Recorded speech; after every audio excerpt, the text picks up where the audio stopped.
Тавилан 4-р хэсэг. 9 сарын дараа Цэлэнгийн ихнэр төрж охинтой боллоо. Тэрээр сарнаа охин 2 дээрээ очиод буцаж явна. Хэдэн 7 хоногийн өмнө бас халиун төрж 3 кг 200 г хүүтэй болсон. Ингэсэн чинь тухай цэлмэг болон халиунагийн найз нөхдөөс өөр хүн мэдээгүй байгаа. Цэлмэг хэдий их нэртэй хайртайч өөрийнх нь хүүг төрүүлж өгсөн халиунаас нүүр буруулж чадсангүй. Төрөгт нь эргэж зав чулоогоороо хэрэгтэй зүйлсийг нь дөхүүлж өгч байлаа. Үүнээс өөр арга байхгүй. Халиунаа нэгэн чийдсэн бол өөрийнхөө зүтгэдэг зантай. Цэлмгийн хувьд цаашид ингэж 2 ихнэрийн дунд гүйж явах нь төвөгтэй санагдаж байлаа. Тиймээс олон талаар бодсны эцэст хэсэг хугацаанд халиунааг хүүтэй нь хамт гадагшаа явуулах нь хамгийн зөв шийдвэр гэж үзжээ. Ингэж 2 тийшээ гүйж яваад дахин сарнаад мэдэгдэвэл юу болохыг төсөөлөхөд ч бэрх байв.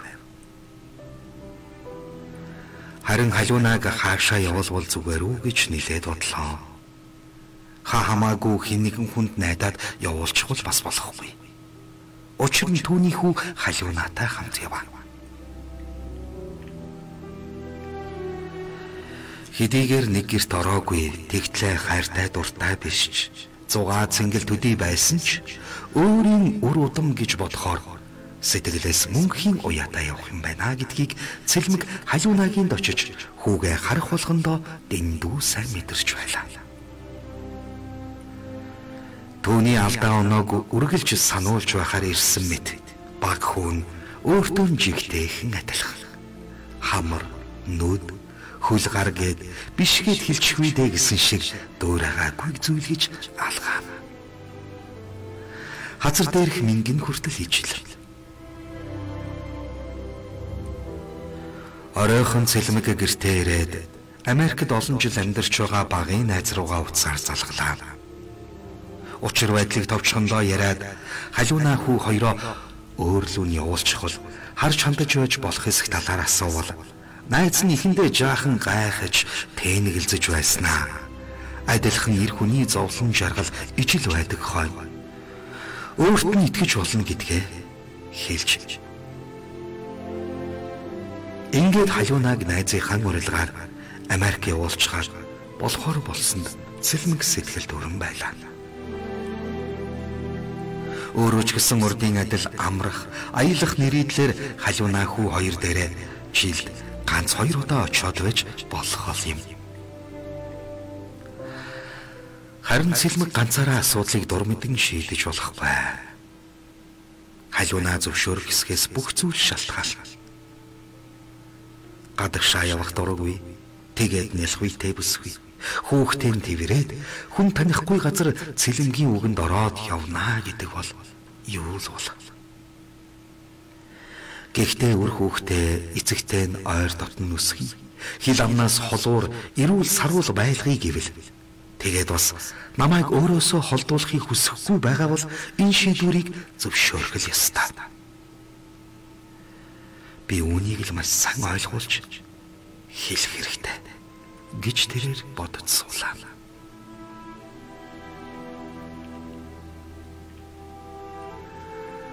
Сарнаа нэг л өдөр халиунаа бид хоёрыг одоо болтол холбоотой байгааг мэдвэл бас үр хүүхдтэй болсныг дуулвал бидний амьдрал аль аль нь асуудалтай болж хүндэрч ирнэ.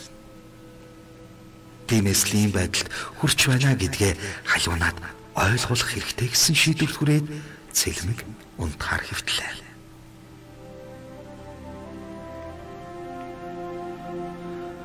Охинтой болсон нь өнөөдрийн хувьд маш сайхан баяртай мөчүүдийн нэг байсан бөгөөд их нэртэй маш их баярлаж сэтгэл хөдлөж байсан ч хүүгийнхээ асуудлыг яаралтай шийдэх бас хэрэгтэй байлаа. Тиймээс найзууд нь охинтой болсонд нь баяр хүргэж хамтдаа тэмдэглэхээр залгасан ч маргааш хүртэл түр хойшлуулсан нь. Сэлмэг өглөөс ирээд эртлэн босож их нэртэй цай шүлвэлдээд том хүү чингүүнээ цэцэрлэгт нь хүргэж өгсөний дараа Сарна охин хоёр дээрээ очлоо.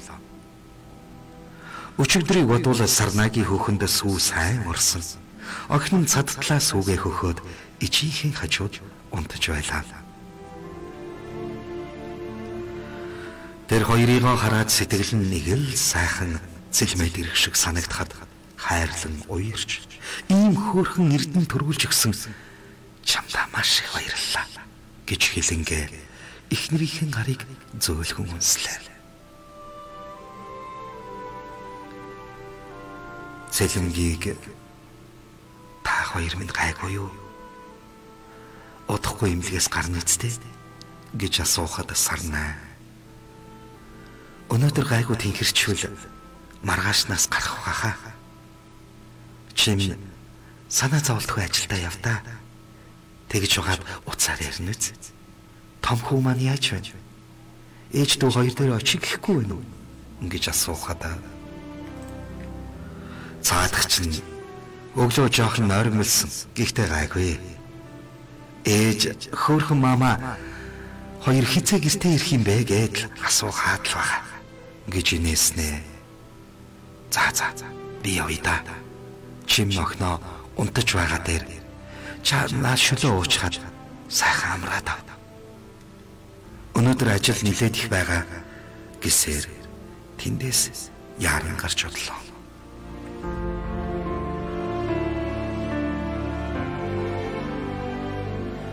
Тэрээр ажил дээрээ ирэхэд уулзахаар ирсэн хүмүүс төлөвлөсөн асуудлууд гээд хийх зүйл нилээдгүй байлаа. Толгоо өндийх завгүй хэсэг суусны эцэст цайны цаг төгснгийг сая анзаарлаа. Цайны цагаараа амжиж халиунаатай уулзах хэрэгтэй байдаг. Учир нь орой найзуудтайгаа уулзахаар цаг тохирсон. Тийм болохоор одоо л очиж уулзсан дээр. Азар халиунагийн гэр ажилтай тун орох. Ийхүү халиун руу залгаж цайны цагаараа тэднийхэр ороод гарах болсноо хэлэхэд тэрээр тун дуртай хоол цай бэлдээд сууж байглаа. Халиунаа цэлмгийн дуртай ногоотор шүлийг дорно хийлээ. Цэлмэг ойр ойрхон тэднийхээр ирж байгаад тэрээр баяртай байв. Би ер нь хүүгээ гаргасан нь зүг болсон шүү. Хайртай хүнээ өөрөөсөө холдуулахгүй. Ингэж баг багаар дасгаж хүүтэйгээ уулзуулж байгаад дандаа хамтдаа амьдрал ямар сайхан бэ хэмээн нөгөө л бодох дуртай бодол мөрөөдөлдөө хөтлөглөх зуур өөрийн ирэхгүй аз жаргалтай санагдан инээмсэглэлээ. Нөгөө өрөөнд тарвалцах хүү дээрээ очин очирлаа миний хөө хаана вэ? Аав нь ирж байна гинэ. Гоё байц. Хоёулаа аавтайгаа хамтдаа тоглоно. Гоё доо гэсээр хаалганы хонгод дуурахад хүүгээ тэрэн үүд рүү очлоо. Цэлмгийг ирсэнд баярлсан халиун нөгөө л нялгун ирэх цангаараа түүнд хүүгээ өвөнгөө хүзүүгээр нь тэрэн авч чамдаа хайртай шүү гэд хазар дээр нь шов хийтэл үнсэн. Ингэж үнсэх тоолонд цэлмэгт нэг л хачин Юусын мэдрэмж төрдгийг тэрээр хичнээн нугаадч нэмэргүй байдаг билээ. Магадгүй халиунаас холдож чадаагүй яваагийн нууц нь түүний энэ эрх танх нялуун сэргэлэн арга залтай зантайч холбоотой байж болох юм. Тэрээр хүүгээ үнсэн эрхлүүлээд ээжд нь өгч хувцас тайлаад галзуухны өрөөрөө орлоо. Хоол идэд суунгаа халиунаг ажиглан суун.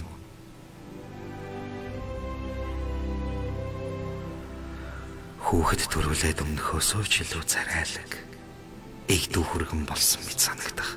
түүнийг ширтэн суухад дотроо асах хүсэл тачаалаа чимээгүйхэн дарцсан. Түүнд хүслээг үйлцэлдүүлэх нь энэ удаад чухал биш. Өчигдрийн гаргасан шийдвэрээ хэлж ярилцах нь гол байлаа. Цэлэмгийг хоолой эдэнгээ ямар нэгэн зүйл өөрт нь ярих гээд байгааг ажигласан халуун хөмсгөөргөн нүдэрээ айл хуутан инээснэ. Миний хайр ямар нэг юм надад хэлэх гээё. Мэдээж сайхан мэдээ үсттэй. Эсвэл сарнаа бит хоёрыг мэдчихээ юу? За мэдсэн байсан ч одоо яах вэ? Би ямар ч хамааг хүлээж цагдаад байгаа биш. Хүү дээр ирэлгүй яадгийн тийм үсттэй. За юу хэлэх гэсэн бэ? Намаага зовоогоод байлгүй хэлээ л дээ. Гээд түүний өвөр дээр ирж ирхлэн сууснаа. Харин муухай мэдээ бол залгиж. Харин сайхан мэдээ бол би сонсон шүү. Ингээд түүнийг хүзүүдэн яг л эрх муур гэлтэй наалдан нэлуурч байв. Цэлмэг халуунаа чин цооч. Ингээд хажуудаа байгаа сандлыг цаагаад би чамтай чухал юм ярих гэсэн юм аа. Ингээд өчигдрийн гаргасан шийдвэрээ түнд хэллээ. Халуунаг юугүй уурлаад босоод ирэх вэ гэж бодож байсан ч тэрээр тэгсэнгүй. Нилээд бодлогширч байснаа.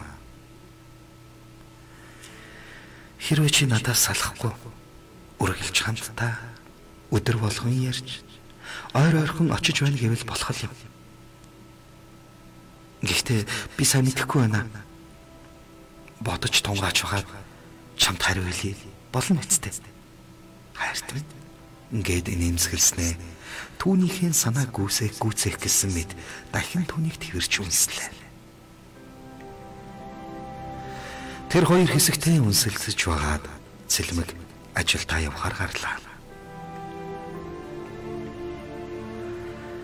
Ямар ч байсан халуунаг хүүтэйгээ хамт Америк явуулах шийдвэрийг тэрээр нааштай өнгөөр хүлээж авсан цэлмгийн санаа жаахан ч гэсэн амарч нуунаас нь том ачаа аваад хайсан мэт уучимхан амьсгалж болохоор боллоо. Халуун хүүгээ унтуулчхаад элдвийн зүйл бодон суун. Би эндээс явчихдаг. Гэтэл цэлмэг араас очихгүй байвал яах вэ?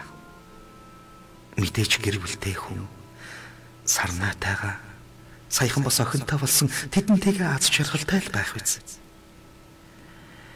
Тэглээгээд би явахгүй байлаа гэхэд юу хочих юм бэ? Хэрвээ нөгөө айхтар ихнэр нь бидний мэдчихвэл цэлмгийг хорж цагдаад амраахгүй. Тэгээд ч хил ам ихтэй. Хэрвээ юм байвал хүүгээ өсгөхөд ч төвөгтэй байх болно. Одоохондоо хүү маань нэлэх байгаа болохоор ядаж 3-4 нас хүртэл нь боломжийн газар оронд эрүүл сарвал өсгөвөл зүгээр л баг. Тэгээд ч цэлмгийн найз намайг тосож аваад тэндээ хажуудаа байлгана гэсэн юм чинь санаа зовлтгүй юм шүү.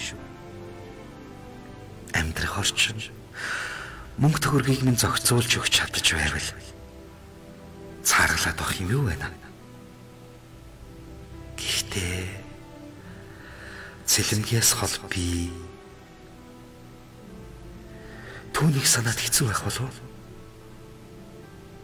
Тэгээд энд байлаа гэд ямар өдөр болгон над дээр ирж уулзаад хажууд минь байгаа биш үү?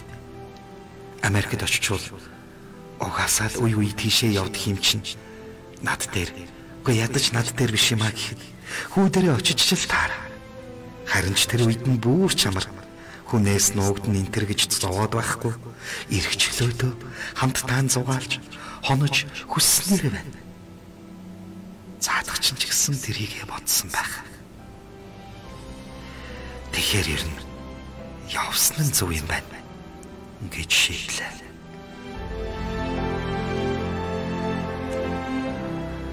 халуунагийн энэ шийдвэр зөв бурууг цаг хугацаа харуулах үзье. Үргэлжлэл бий.